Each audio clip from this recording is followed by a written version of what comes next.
നോക്കിയാലും ഉണ്ടേ അഞ്ഞ ആൾക്കാർ കാണാനല്ലേ. എന്താ അതിന്റെ അടിയിൽ പോയി നോക്കണം. എന്താണോ വേണ്ട നോക്കുക. ഇങ്ങോട്ട് വായ ഉണ്ണിയേ, ഇങ്ങോട്ട് പോരാ. ഇങ്ങോട്ട് ആൾക്കാർ ഇത് കുറെ കാണാൻ അടിയുക അടിയുക. സുമേഷേട്ട ഇങ്ങനെ എന്തിനപ്പ അത് നോക്കണം? പുറത്തുനിന്ന് വന്നവര് കാണട്ടെ. നമ്മളിവിടെ ഉള്ള ആൾക്കാരല്ലേ, ഞങ്ങൾക്ക് പിന്നെ കാണാലോ. ഇങ്ങോട്ട് പോന്നോളി, ഇങ്ങോട്ട് പോന്നോളി.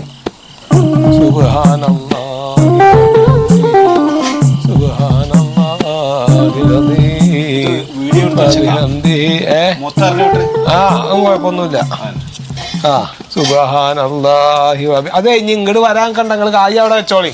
സുബ്ഹാനല്ലാഹി ഇതെന്താണിത്? അപ്പൊ കണ്ടില്ലപ്പ നിങ്ങള്? ഇതിപ്പോ നാനാ ഭാഗത്തുനിന്ന് ആൾക്കാർക്ക് കാണാനായിട്ട് പടച്ച റബ്ബിന്റെ എന്തൊക്കെ കുതിർത്തുണ്ട്. എന്റെ സുമേഷേട്ടാ പഴയ കാലത്ത് പടച്ച റബ്ബ് മൂസാ നബിക്ക് ഒരു കൈ കൊടുത്ത എന്താ വെച്ചണ്ട, ഒരു വടി, ആ വടി നിലത്തട്ട അത് അപ്പൊ അങ്ങോട്ട് പാമ്പാവും. അപ്പൊ അങ്ങനത്തെ അതേമാതിരി ഈസാ നബിക്ക് കൊടുത്തിട്ടുള്ള കറാമത്ത് അത് എന്താ വെച്ചാൽ ഈ കുഷ്ഠരോഗികളെ ചികിത്സിക്കുക, അതേമാതിരി കണ്ണു കാണാത്ത ആൾക്കാർക്ക് കാഴ്ച ഉണ്ടാക്കി കൊടുക്കുക. അങ്ങനെ പടച്ചവന്റെ അനവധി കുതിർത്തുകൾ ഉണ്ടായിട്ടുണ്ട് റബ്ബേ.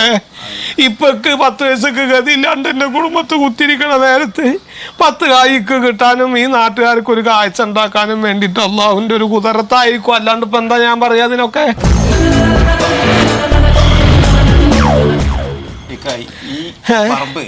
മുമ്പ് തെയ്യത്താൻ പറമ്പ് ഉണ്ടായി. തെയ്യത്താൻ പറമ്പ് ഒക്കെ മയ്യത്തായിട്ട് കാലത്രയായി. ഇതിപ്പോ ഒന്നല്ല, കിയാമത്ത് നാളെ അടുക്കാറായി എന്നാ പറയണത്. പല പല കാഴ്ചകളല്ലേ ഇപ്പൊ കണ്ടോണ്ടിരിക്കണത്. ഭൂമി കുലുങ്ങലും വെള്ളം കയറലും സുനാമി എന്നൊക്കെ പറഞ്ഞിട്ടേ ഇതിപ്പോ എന്താന്നറിയില്ല. പടച്ച റബ്ബ് ഓരോരുത്തർക്കും ഓരോ ഹറാമത്തും ഓരോ കുതിരത്തൊക്കെ. അത്ഭുതം ഇപ്പൊ ഇതൊക്കെ തന്നെ പെടുത്ത അത്ഭുതം. അതാ കണ്ടോക്ക്. സത്യപ്പ കൂട്ടാനാണ് ആ കിടക്കണത്. ഉണ്ടോ? അല്ലാതെ പെണ്ണുങ്ങൾക്ക് തൊടാൻ പറ്റുമോ? അത് കുഴപ്പമൊന്നുമില്ല. നോക്കിട്ട് അവിടെ തന്നെ വെച്ചോളൂ. പടച്ചോന്റെ ഓരോ ഇതല്ലേ. അവിടെ എന്തിനാ പായക്കെടുത്ത് പൊന്തിക്കണേ? എന്താ തൊട്ട് നോക്കണേ? ഈ ചോറും ഞാൻ വന്നാ വേണ്ടാത്ത അസുഖങ്ങൾ വലിച്ചു വെക്കണ്ട. അതും ഇതൊക്കെ കാട്ടി കൂട്ടിയിട്ട്. അല്ല കോയക്ക, ഇതിപ്പോ എന്താ കഥ? കഥ എന്ന് ചോദിച്ചാ എന്റെ ചാമള കഥ ഒക്കെ വലിയ കഥ തന്നെയാണ്. ആ ഇരിക്കണ വള കണ്ടില്ലേ? അത് സൂറാടെ വളയണായി. വെള്ള കളറായി പറഞ്ഞുതരാം. ഓൾക്കൊരു പരാതി ഉണ്ടല്ലോ. ഓളുടെ സ്വർണ്ണൊക്കെ എടുത്തിട്ടാണ് ഇവിടെ കരീമ് ഗൾഫിലേക്ക് പോയി എന്നൊക്കെയാണല്ലോ ഓളുടെ പരാതി. എപ്പോഴും ബാപ്പ പറഞ്ഞിട്ടാണ് നിന്റെ സ്വർണ്ണൊക്കെ ഉണ്ടായിരുന്നു. സ്വർണ്ണൊക്കെ ഞാൻ അടുത്ത് ഊരി കൊടുത്തത്. ഇപ്പൊ അതൊക്കെ കൊണ്ടുപോയി ഇപ്പൊ ഒരു സ്വർണ്ണിട്ട് എടുത്തു തരുന്നില്ല. വീട്ടിലേക്ക് പോകാൻ പറ്റണില്ല. അതാണ് അവളുടെ എന്താ കുടുംബത്ത് കല്യാണമൊക്കെ ഉണ്ട് ഇപ്പൊ. അതിന്റെ ഞാനൊന്നും ഉണ്ടെന്താ വെച്ചാൽ ഒന്നും ഉണ്ടില്ല. കുറച്ചു നേരം കഴിഞ്ഞപ്പോ 1-2 മണിക്കൂർ കഴിഞ്ഞപ്പോ ഇവളുണ്ട് ഇങ്ങനെ പാഞ്ഞോണ്ട് ഇങ്ങോട്ട് വരണ അടുത്തേക്ക്. വാപ്പ നിങ്ങൾ ഇങ്ങോട്ട് ഓടി വരെ ഇങ്ങോട്ട് നോക്കിന്റെ വള കണ്ടില്ലേ? എന്റെ സ്വർണ്ണം നോക്കിയപ്പോ എന്താ സ്വർണത്തിന്റെ വളൊക്കെ ഉണ്ട് വെള്ള കളറ്. ഞാൻ ഇവളിങ്ങനെ കിടന്ന് കരയുണ്ട്. ഞാൻ നോക്കിയപ്പോ ഉണ്ട് അടുപ്പത്ത് കൂട്ടാൻ അങ്ങനെ കിടന്ന് തിളക്കുന്നുണ്ട്. ഞാൻ പറഞ്ഞു ഇജ്ജെന്ത് പണിയാടെ കാട്ടിയത്? ഇവിടെ വെറുതെ കായ് ഇങ്ങനെ ചെലവാണ്. ആ ഗ്യാസ് ഒന്നും ഓഫ് ആക്കാറുന്നില്ല എനിക്ക് ചോദിച്ചു. അപ്പൊ പറഞ്ഞു വാപ്പ എന്താ പറഞ്ഞത്? നേരെ എത്രയായി കൂട്ടാൻ വെച്ചിട്ട്? ഇപ്പൊ സമയം എത്ര അയച്ചിട്ടാ? ഗ്യാസൊക്കെ എപ്പോ ഓഫ് ചെയ്താന്ന് പറഞ്ഞു. ഞാൻ നോക്കിയപ്പോ ഗ്യാസ് കത്തണമൊന്നുമില്ല. കൂട്ടാൻ അങ്ങനെ കിടന്ന് തിളക്കണുണ്ട്. അപ്പൊ എന്തോ ഒരു കളി ഇവിടെ പടച്ചോന്റെ നടക്കണുണ്ട് നിക്ക് മനസ്സിലായി. എന്റെ പൊന്നാര മാളെ അപ്പ തുടങ്ങിയ തേളയാണ് ആ കൂട്ടാൻ. ഇപ്പൊ ഏതൊക്കെ രാജ്യത്തുനിന്ന സ്ഥലത്തുനിന്നൊക്കെ ആൾക്കാർ ഇവിടെ വന്ന് കാണിച്ചിട്ടാ അത്രക്ക് അനിജ ഇവിടെ ഇരുന്ന്. ഇത് ഇന്നലെ തുടങ്ങിയ ആൾക്കാർ ഇവിടെ വരണേ. എന്തൊക്കെ ഞാനിത് വന്ന വഴിക്കൊക്കെ ആൾക്കാര് പറയുന്നുണ്ട് ഇവിടെ സംഭവം ഉണ്ടെന്ന്. പക്ഷെ എനിക്ക് വരാനൊക്കെ ഉണ്ടേ. ഇന്നലെ വീട്ടില് വേറൊരു പുകില് ഉച്ചക്ക് ഊണും കഴിഞ്ഞിരുന്ന വെച്ചാൽ മനുഷ്യനാ പെട്ടെന്ന് സുഖമില്ലാതായി. വയറിളക്കം. അതെ, ഡോക്ടറെ കാണിക്കാൻ കൊണ്ട് ചെന്നത്. അവിടെ കിടക്കാൻ പറഞ്ഞു ഡോക്ടർ. ഒന്നും വേണ്ട, ഒരു കാര്യം ചെയ്യ്. ഇതൊന്നൊരു ഇത്തിരി കൂട്ടാർത്തട്ടെ. ബിസ്മില്ലാഹിർ റഹ്മാനിർ റഹീം എന്നിട്ട് അങ്ങോട്ട് വായിലേക്ക് വെച്ചു കൊടുക്ക. ഇപ്പൊ ഒന്നും കഴിച്ചൂടാ. അങ്ങനെ ഒരു കുഴപ്പമുണ്ട്. 2 ദിവസം കഴിയട്ടെ. എന്നാ പിന്നെ ആയിക്കോട്ടെ. ഞാനും കൂടി ചെല്ലട്ടെ. ഉച്ചക്ക് ഇട്ടെറിഞ്ഞിട്ട് പോയത് ആകെ അലങ്കോലായിട്ട് കിടക്കാം ഇവിടെ. ശരി ശരി. ഇനി ഇതാരോടും പറയാൻ നിൽക്കണ്ട. ഞാൻ ഈ വീഡിയോ എടുത്തിട്ട് വാട്സാപ്പിലും ഫേസ്ബുക്കിലും മൊത്തം ഇട്ടിട്ടുണ്ട്. ലോകം മൊത്തം അറിഞ്ഞിട്ടുണ്ടാവും. ആയിക്കോട്ടെ, കാണട്ടെ. കാണാത്തവരൊക്കെ വന്ന് കാണട്ടെ. ലോക അത്ഭുതങ്ങൾ 7 നമുക്കറിയാം. ഇവിടെ ഇതാ 8ാമത്തെ ഒരു അത്ഭുതം. ഇത് സംഭവിച്ചിരിക്കുന്നത് നമ്മുടെ കേരളേശ്വരപുരം പഞ്ചായത്തിലെ കോഴിപ്പറമ്പിൽ കോയക്കഴ വീട്ടിലാണ്. അതിനെക്കുറിച്ച് വിശദമായിട്ട് സംസാരിക്കാൻ അദ്ദേഹം നമ്മോടൊപ്പം ഉണ്ട്. അദ്ദേഹത്തിന്റെ അഭിപ്രായം നമുക്കൊന്ന് ചോദിക്കാം. നമസ്കാരം കോയ സാബ്. അസ്സലാമലൈക്കും. പറഞ്ഞോ, കേട്ടോളും പറഞ്ഞോ. ഞാന് പിടിക്കണ്ട പറഞ്ഞു. അതായത് ഇതിപ്പോ എന്താണ് യാതൊരു പിടുത്തമില്ല. ഇത് കാലാകാലങ്ങളായിട്ട് ഇങ്ങനെ ഓരോ കറാമത്തൊക്കെ ഉണ്ടാവാറുണ്ടല്ലോ. പടച്ചോന്റെ ഇതെന്തൊക്കെയാണെന്ന് അറിയില്ലല്ലോ നമുക്ക്. ഇതിപ്പോ എന്റെ കുടുംബത്ത് ഇങ്ങനെ ഇതേമാതിരിക്ക് ഒരു കാഴ്ച കണ്ട് അപ്പൊ അതിങ്ങനെ കൂട്ടാൻ തിളച്ചിട്ട് ഇങ്ങനെ നിക്കണില്ല. അപ്പൊ കുറെ ദിവസങ്ങളായിട്ട് അങ്ങനെയാണ്.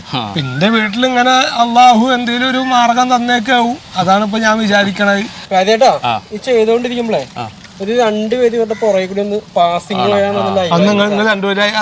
അവരവിടെ നിൽക്കട്ടെ. അത് ഫ്രെയിം റിച്ച് ആകാൻ 2 പേര് വേണം. മിസ്റ്റർ കോയ സാഹിബ്, തിളച്ചുകൊണ്ടിരിക്കുന്ന ഈ കറി വെച്ച ചട്ടി എവിടെന്നെങ്കിലും പ്രത്യേകമായിട്ട് വാങ്ങിയതാണോ അല്ലെങ്കിൽ ഇവിടെ ഉണ്ടായ ചട്ടിയാണോ? അതിനെ കുറിച്ചൊന്ന്.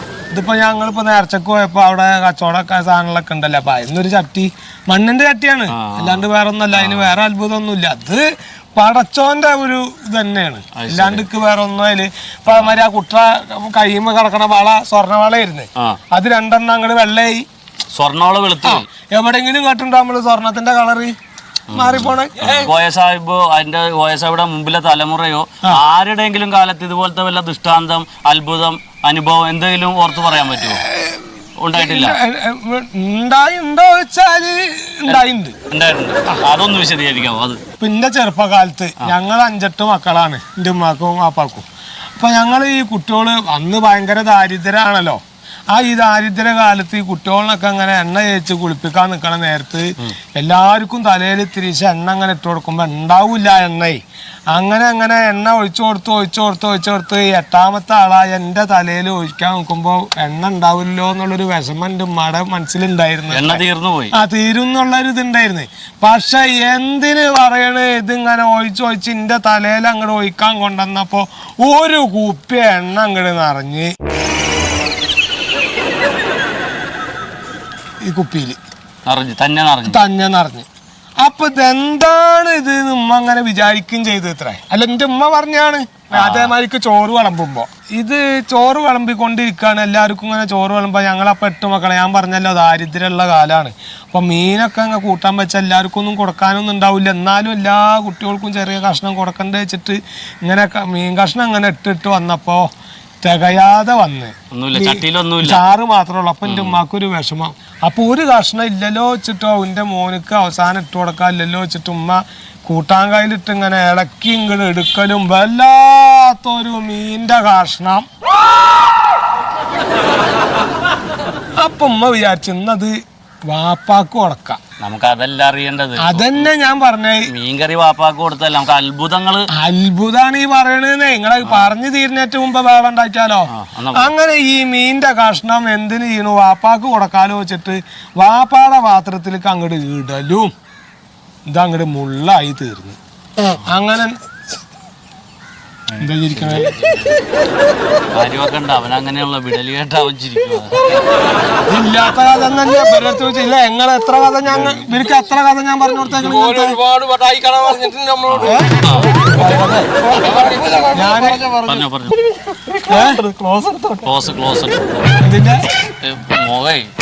എടുത്ത് കാണിക്കാൻ അപ്പനങ്ങള് മാറ്റിക്കോളിട്ടോ. ഇടക്കിടക്ക് ചിരിക്ക തന്നെയാണല്ലോ. അങ്ങനത്തെ ഒരുപാട് അത്ഭുതങ്ങളൊക്കെ എന്റെ ചെറുപ്പത്തിൽ ഉണ്ടായിട്ടുണ്ട്. ഇനി എന്താണ് പദ്ധതി? എനിക്ക് ചിരിക്കാൻ കഥ ഉണ്ടാക്കലൊക്കെ പണി. നമുക്ക് ഇനി എന്താണ് അടുത്ത പരിപാടി? ഈ തിളക്കുന്ന ചട്ടിയും മീനും ഇപ്പൊ ഇവിടെ പ്രദർശിപ്പിച്ചിട്ടുണ്ടല്ലോ. ഇനി എന്താണ് അടുത്ത ഒരു പരിപാടി? എന്താ വെച്ചാ ഇവിടെ ഇപ്പൊ അങ്ങനെ ഒരു തിരക്കൊക്കെ കാണുക വെച്ചാല് ഞാനിവിടെ പറമ്പൊക്കെ ഉണ്ടല്ലോ. അപ്പൊ ഇവിടെ ഒരു സൗകര്യത്തിന് ഒരു പെര പോലെ ഇവിടെ കെട്ടിയിട്ട് ആൾക്കാർക്കൊക്കെ അങ്ങോട്ട് വരാനുള്ള ഒരു സൗകര്യം ഉണ്ടാക്കാം. ഈ ചട്ടി അതിന്റെ ഉള്ളിൽ കൊണ്ടുവച്ചാല് അങ്ങനെ ഒരു ഇത് ചെയ്യാച്ചിട്ടാണ് ഇപ്പൊ ഞാൻ വിചാരിക്കണത്. അള്ളാഹു തന്നൊരു ഇതല്ലേ. ഈ കോയ സാഹിബിന്റെ ക്ഷീണകാലത്ത് അദ്ദേഹത്തിന് ദൈവം കൊടുത്ത ഒരു അനുഗ്രഹമായിട്ടാണ് അദ്ദേഹം ഇതിനെ കാണുന്നത്. ഇതെല്ലാവർക്കും ദർശിക്കാൻ സൗകര്യം ഒരുക്കുന്നതിന് വേണ്ടി വീടിന്റെ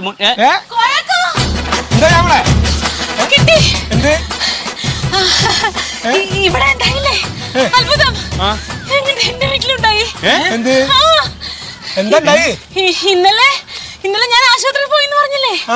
അതിന് മുമ്പായിട്ട് മീൻകറി വെച്ചിട്ടാ പോയത്. ഇപ്പൊ തിരിച്ചു വന്ന് നോക്കുമ്പോ എന്റെ വീട്ടില് മീൻകറി തിളച്ചോണ്ടിരിക്കുന്നു. എവിടെ ചേച്ചിയുടെ വീട്? ഇതിന്റെ അപ്പുറത്ത്. നമുക്ക് അതും കൂടി പോയിട്ട്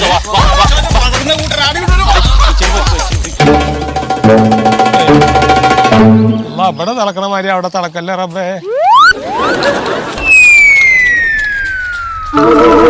എന്തിനാ അങ്ങനെ കൊണ്ടാണ് ഓടിഞ്ഞ അവിടെ ആവശ്യം വരും.